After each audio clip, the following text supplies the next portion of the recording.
เกิดขึ้นได้มันก็มีทางจบคือกันคือจังกับเจ้าสิจากไปนั้นเหตุผลง่ายๆก็เหลือเพียงแต่คำสัญญาและก็คำบอกลาที่น้องบอกไว้ได้แต่แนมเจ้าจากไปกับเขาถึงอ้ายสิขาดเจ้าไปแต่ชีวิตอ้ายยังหายใจอยู่หากบ่มีเจ้าจักคนชีวิตอ้ายก็คงบ่ตายก็ขอให้เจ้าโชคดีอย่ามีความเหงาให้เป็นสุขกับเขาอย่ามีปัญหาให้เจ้ามีความสุขหลายๆเด้อล่ะบ่ต้องห่วงกันเรื่องความรักของเฮาให้ลืมมันไปให้เจ้าลืมต้นไม้กับคนที่เจ้า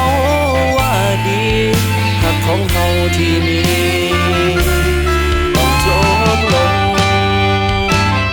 คือการจากลา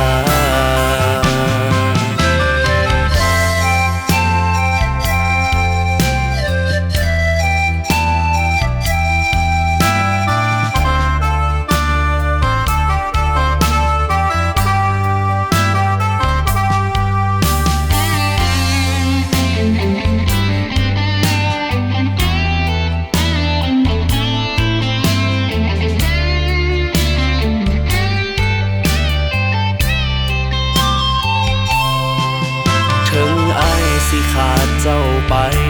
แต่ชีวิตอ้ายยังหายใจอยู่หากบ่มีเจ้าจักคนชีวิตอ้ายก็คงบ่ตายก็ขอให้เจ้าโชคดีอย่ามีความเหงา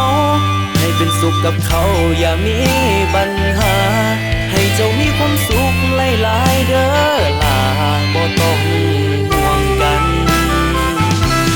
เรื่องความรักของเฮาให้ลืมมันไปให้เจ้าลืมต้นไม้กับคนที่เจ้าว่าดีหักของเฮาที่มีต้องจบลงคือการจากลาขอให้เจ้าโชคดีอย่ามีความเหงาให้เป็นสุขกับเขาอย่ามีปัญหาให้เจ้ามีความสุขหลายๆเด้อล่ะบ่ต้องห่วงกันเรื่องความรักของเฮาให้ลืมมันไปให้เจ้าเริ่มต้นใหม่กับคนที่เจ้า